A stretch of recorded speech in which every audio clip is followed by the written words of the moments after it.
Latest எபிசோடுகளை விளம்பரங்களே இல்லாமல் காணுங்கள். இதுக்கு மேல எதுவும் பண்ண முடியாதனாலதான் நானும் அண்ணனும் இந்த முடிவு எடுத்திருக்கோம். இந்த குடும்பத்துக்கு உண்மையா மனசார நல்லது நினைக்கிறவரு நீங்க தான் சித்தப்பா. அதனால நீங்க என்ன முடிவு எடுத்தாலும் அது சரியாதான் இருக்கும். சொல்லுங்க சித்தப்பா. தினம் தினம் இப்படி கஷ்டப்பட்டுட்டு இருக்க முடியாது. அவங்க லைஃப்ல செட்டில் ஆகக்கூடிய நிலைமையில இருக்கும். அதனால இங்க இருக்கிற எல்லா பிரச்சனைக்கும் ஒரே தீர்வா இந்த வீட்டை விற்கிறதுன்னு நானும் அண்ணனும் முடிவு பண்ணியிருக்கோம்.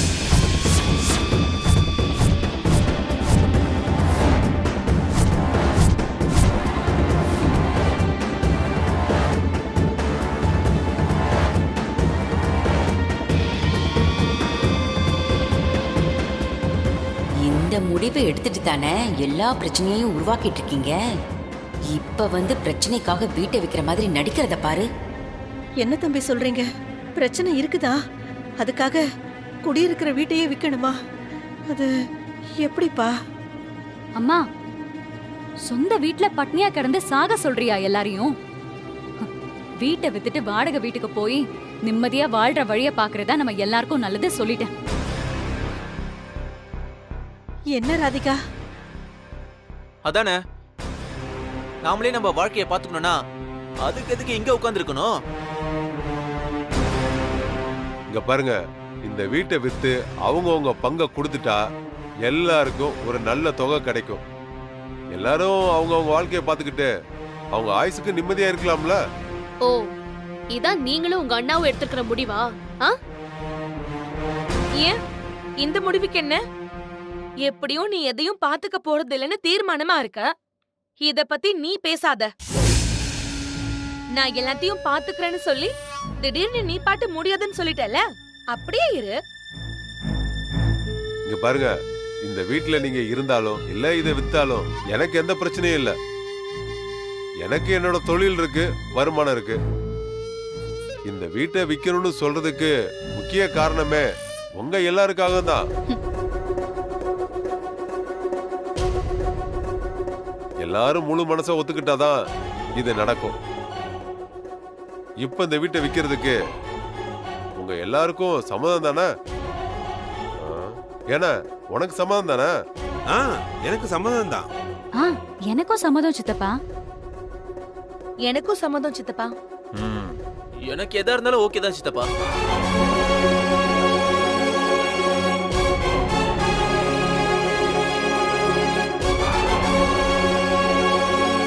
என்னன்னு நீங்க அமைதியா இருக்கீங்க?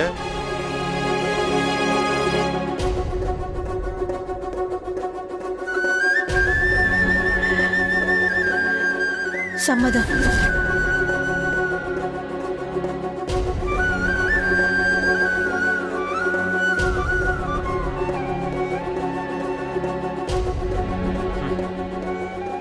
அப்போ எல்லாரும் இந்த பத்திரத்துல கையெழுத்து போட்டா அடுத்த வேலையை ஆரம்பிச்சிடலாம். ஓ, நீங்க எல்லாத்தையும் திட்டம் போட்டு ரெடியா தான் வந்திருக்கீங்க போல. என்னமா பேசுற நீ? இது வீட்ல இருக்கிற எல்லாருக்கும் கழுத்து வரைக்கும் பணம் தேவைப்படுது. இனிமே இதை வச்சு ஒரு பிரயோஜனமும் கிடையாது. எல்லாரும் வந்து சைன் பண்ற வழியை பாருங்க, வாங்க. அண்ணா, நீ முதல்ல கையெழுத்து போன. போடுறேன்ப்பா.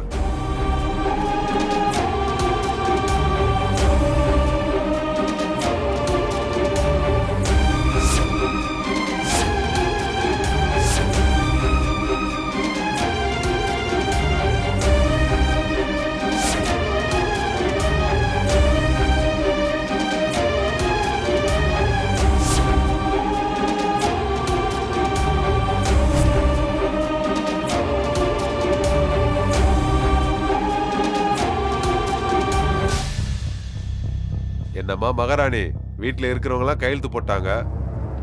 இப்ப நீ கையெழுத்து போட்டனா வேலையை சுலபமா முடிச்சிடலாம். நான் அதுல கையெழுத்து போட மாட்டேன். எனக்கு இதுல சம்மதம் இல்ல. இல்ல, எனக்கு புரியல. நீயும் உதவி பண்ண மாட்ட, எங்க முடிவுக்கும் ஒத்து வர மாட்டேன்னா என்னதான் அர்த்தம்? எங்களுக்கு இந்த வீட்டுல பங்கு இருக்குல்ல, எங்க பங்கு வாங்கிட்டு நாங்க போய் நிம்மதியா வாழ்ந்துக்கிறோம். நீ வந்து கையெழுத்து போடு. சாரிக்கா, என்னால கையெழுத்தெல்லாம் போட முடியாது.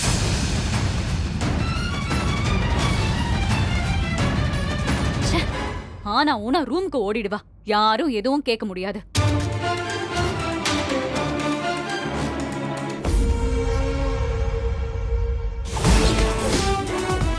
சித்தப்பா,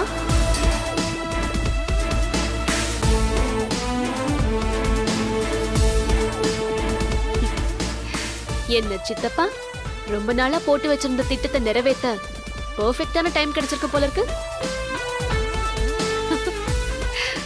நம்ம பிளான் கிட்டத்தட்ட சக்சஸ் தான். ஏதோ சந்தோஷமா கிளம்புற மாதிரி இருக்கே. ஐயோ, என்னம்மா இப்படிலாம் பேசுற? உங்களுக்கு நல்லது பண்ணணும்னு நினைச்சுதாமா நானே இங்க வந்தேன். கலிகாலமா, நல்லது செஞ்சாலே என்னைக்கும் கெட்ட பேர் தான். ஆமா ஆமா, அண்ணன் குடும்பத்துக்கு நல்லது செய்யணும் தான் நீங்க துடியா துடிப்பீங்களே, அது எனக்கு தெரியாத சித்தப்பா. ரஜினி, என்னம்மா இப்படி பேசுற? நீயும் உதவி பண்ண மாட்டேங்கிற. உதவி பண்ண வந்தவனி இப்படி மரியாதை இல்லாம பேசினா என்னம்மா அர்த்தம்? ஆமா ஆமா, உங்களுக்கு உதவி செய்ய தானே வந்திருக்காரு உங்க தம்பி. தம்பி உடையான் படை கஞ்சான், அப்படிதானே சித்தப்பா? நிஜமாவே இந்த குடும்பத்துக்கு நல்லது செய்யணும்னா நீங்க என்ன பண்ணிருக்கணும்?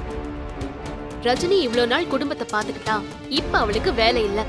இந்த குடும்பத்துக்கு ஒரு வருமானத்துக்கு வழி பண்ணி கொடுத்திருக்கணும். அதை நீங்க பண்ணீங்களா? இதோ உங்க அண்ணனுக்கோ இல்ல என் தம்பி முரளிக்கோ உங்க கம்பெனில வேலை போட்டு கொடுத்திருக்கலாம். அதை செஞ்சீங்களா?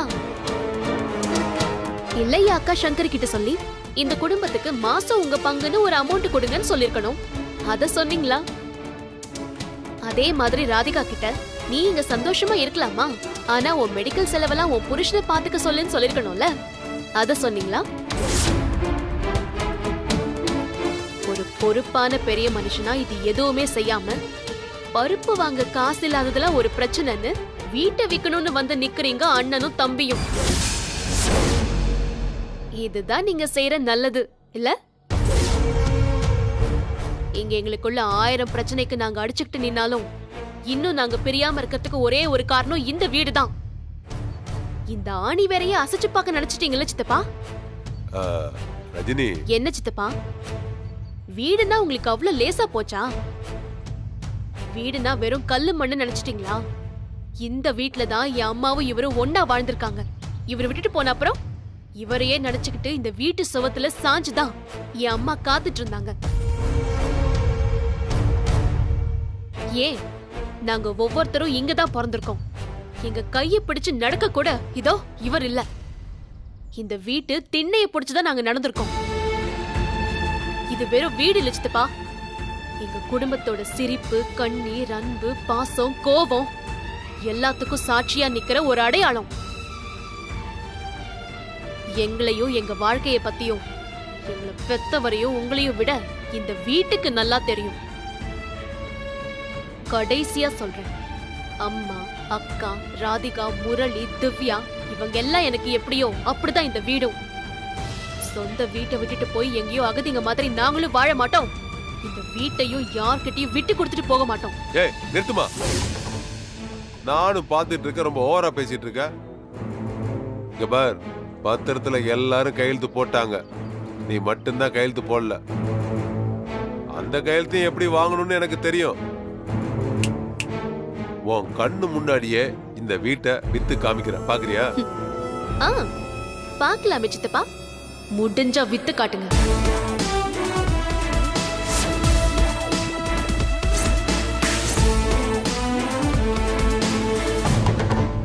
என்ன சிங்கமுத்து, இவ இப்படி பேசிட்டு போறா?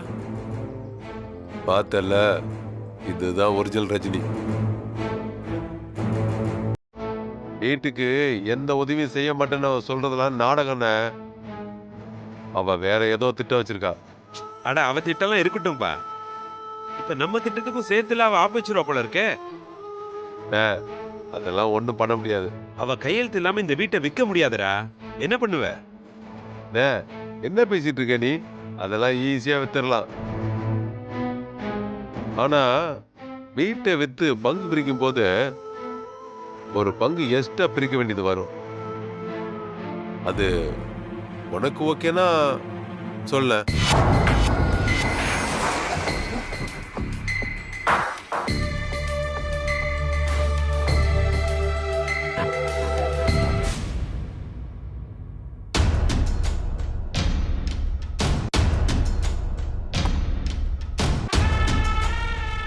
பத்மா, செத்த நில்லு பத்மா.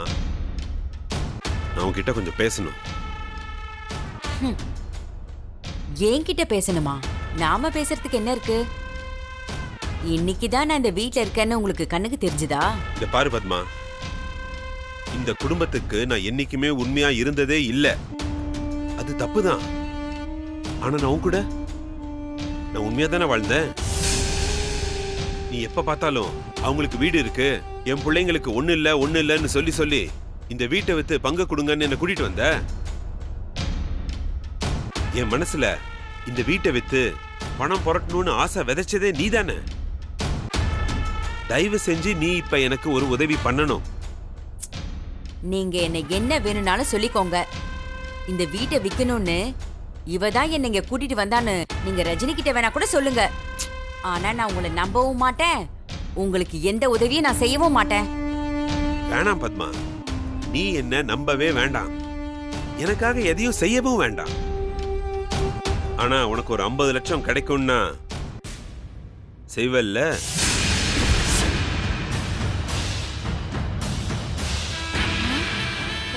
என்னது 50 லட்சமா?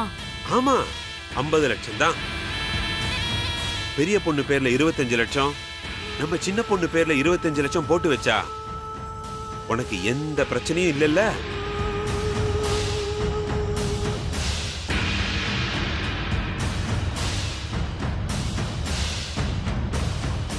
இங்க பாரு பத்மா, நான் உன்னையும் நம்ம பொண்ணுங்களையும் என்னைக்குமே ஏமாத்தணும்னு நினைச்சதே கிடையாது, ஏமாத்தவும் மாட்டேன். இந்த வீட்டை வித்து வர பணத்துல உனக்கு 50 லட்சம் ரூபாய் கண்டிப்பா நான் தருவேன்.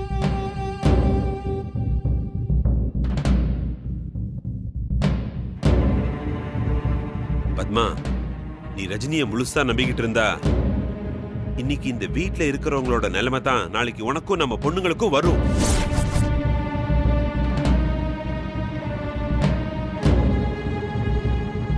ஆமா, அவ நேரத்துக்கு நேரம் மாறிக்கிட்டே இருக்கிறவ. பாத்துக்கோ, புரிஞ்சு நடந்துக்கோ. தயவு செஞ்சு நான் சொல்றத புரிஞ்சுக்கோ பத்மா. 50 லட்சம் கையில இருந்தா உனக்கு யார் உதவியும் தேவையே இல்லை. நம்ம பிள்ளைங்களை நல்லா படிக்க வச்சு நல்ல இடத்துல கல்யாணம் பண்ணி கொடுத்து சந்தோஷமா நிம்மதியா இருக்கலாம்.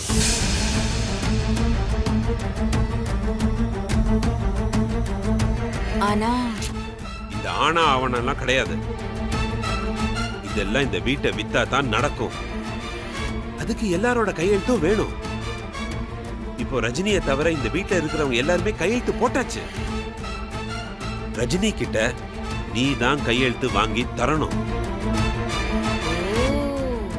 அதான பார்த்தேன். அதுக்குதான் இந்த 50 லட்சம் கதையா? இந்த மாதிரி நாடகம்லாம் என்கிட்ட செல்லாது. ஏய் பத்மா, ஒன்னு நல்லா புரிஞ்சுக்கோ. நீ முடியாதுன்னு சொன்னாலும் நாங்க வேற யாரையாவது வச்சு இந்த திட்டத்தை நிறைவேற்ற தான் போறோம். அப்படி வேற யார் மூலமாவது இந்த கையெழுத்தை வாங்கினா உனக்கு ஒரு 10 பைசா கூட கிடைக்காது. அப்புறம் நீ எங்க போவ? சொல்லு, எங்க போவ?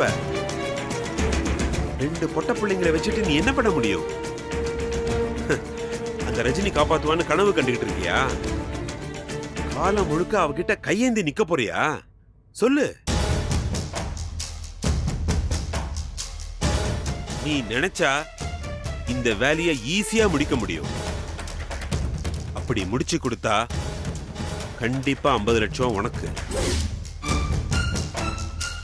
நீயே முடிவு பண்ணிக்க. பாசம் பாசம்னு பேசி அந்த ரஜினி கால்ல விழுந்து கிடக்க போறியா, இல்ல 50 லட்சத்தோட கால் மேல காலை போட்டுக்கிட்டு மகாராணி மாதிரி வாழ போறியா? பணமா பாசமா நீயே முடிவு பண்ணிக்க.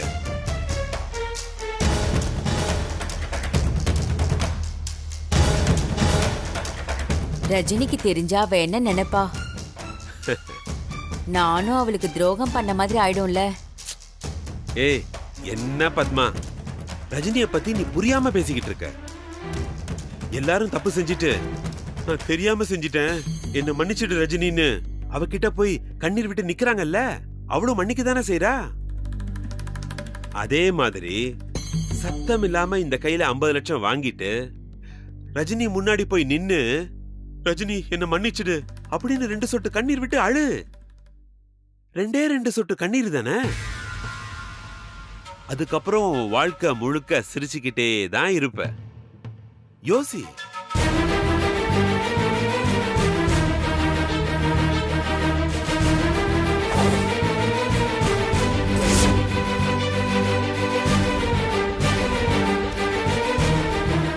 இதான் பத்திரம்.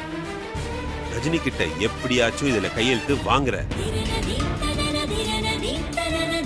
உன்னால முடியும் பத்மா. உன் பவர் என்னன்னு உனக்கே தெரியல.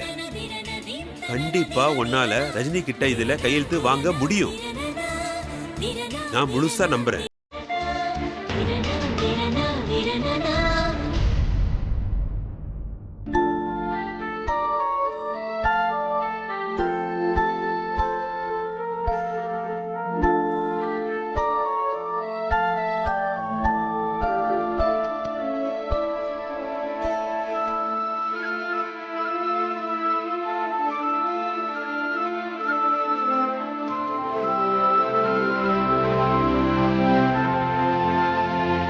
என்ன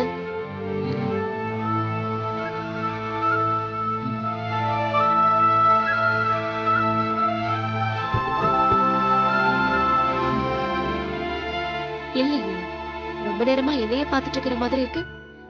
இங்க நடக்கிற எல்லா பிரச்சனையும் என்னால தானோன்னு யோசிச்சுட்டு இருக்கேன். இங்க நடக்கிற எந்த பிரச்சனையும் நீ ஆரம்பிக்கல, ஆரம்பிச்சு வச்சது அவங்கதான். அதை மட்டும் நீ புரிஞ்சுக்கோ.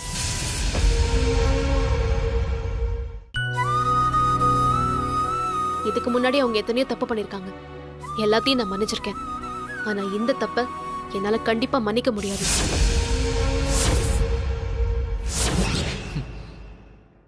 பாத்தீங்களா, இதத்தான் நான் சொல்றேன். எனக்காக தானே இது எல்லாமே செய்றீங்க. வேண்டாம், எதுக்கு இந்த ஈகோலாம் பார்த்துக்கிட்டு? இப்போ மொத்தமா வீடு போக போதில்ல. நான் ஒரு தப்பும் பண்ணல. அவங்க என்னை ஏமாத்துறதா நினைச்சு நிறைய தப்பு பண்ணாங்க. நான் விட்டு கொடுத்து நின்ன. எனக்கு நிறைய பிரச்சனைகள் வந்துச்சு. சரி, நம்ம அம்மா, நம்ம அக்கா, தம்பி, தங்கச்சி தானேன்னு நான் பொறுத்துக்கிட்டேன். ஆனா நீ யாரு? நீ எதுக்காக இவங்களை இப்படி பாத்துக்கணும்? இவங்க உன்னை எப்படியெல்லாம் கஷ்டப்படுத்தி அவமானப்படுத்தி மோசமா நடத்துனாங்க. அப்பெல்லாம் கூட நீ அவங்களை விட்டு கொடுக்காம பாத்துக்கிட்டியே. என்னை விட அதிகமா நீ அவங்களுக்காக நின்னுருக்க பார்த்திபா. உனக்கு இந்த துரோகத்தை அவங்க பண்ணிருக்க கூடாதுல்ல. அதை என்னால கண்டிப்பா மன்னிக்க முடியாது.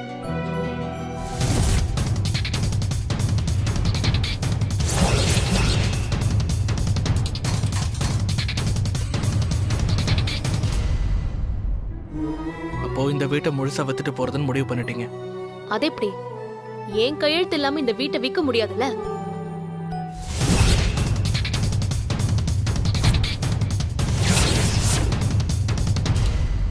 அவங்க பண்ண தப்ப உணரணும், அவங்க திருந்தணும் தான் நான் இது எல்லாத்தையும் செய்யறேன். ஆனா வீட்டை நிச்சயமா விற்க விட மாட்டேன்.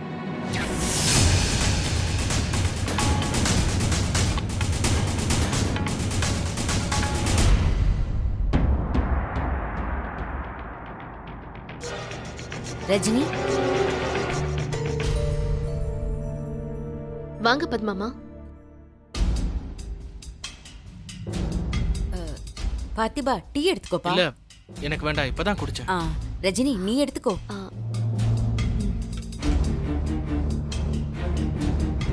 நீங்க எதுக்கு பத்மாமா இதெல்லாம் எடுத்துட்டு வரீங்க? நானே வந்திருப்பேனே. பரவாயில்ல ரஜினி, நீ குடி.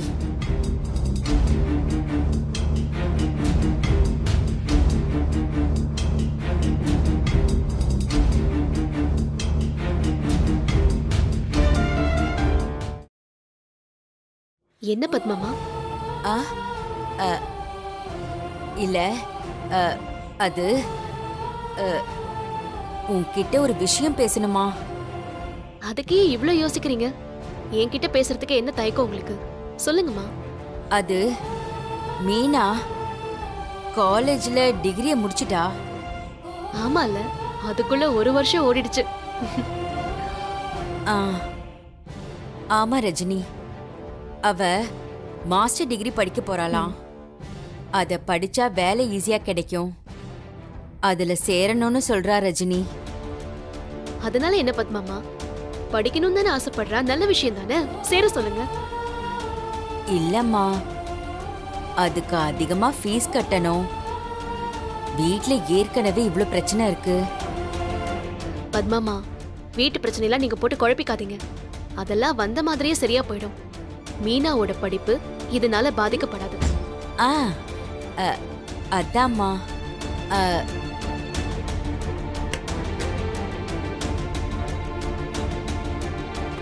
இது அவளோட காலேஜ் ஃபார்மை கொடுத்து விட்டுருக்கா. இதுல நீதா ரஜினி கையெழுத்து போடணும். அவ்வளவுதானே, இருங்க கொடுங்க, சைன் போட்டு தரேன். ஆ, ஆ, இருங்க.